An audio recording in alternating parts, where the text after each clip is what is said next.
Tired of email integration headaches and ready to unlock the power of seamless email delivery?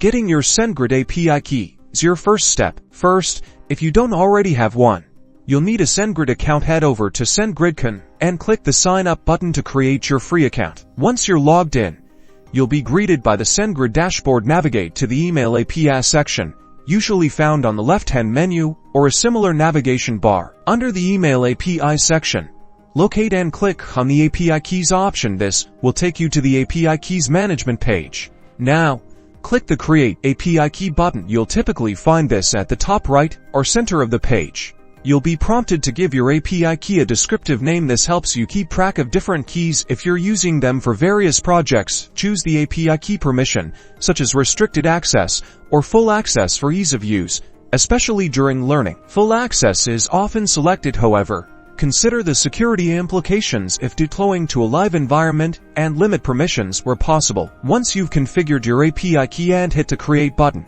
your API key will be displayed. Important: this is the only time you'll see the full API key, so copy and store it securely. Now you're ready to integrate your API key into your applications and start sending emails.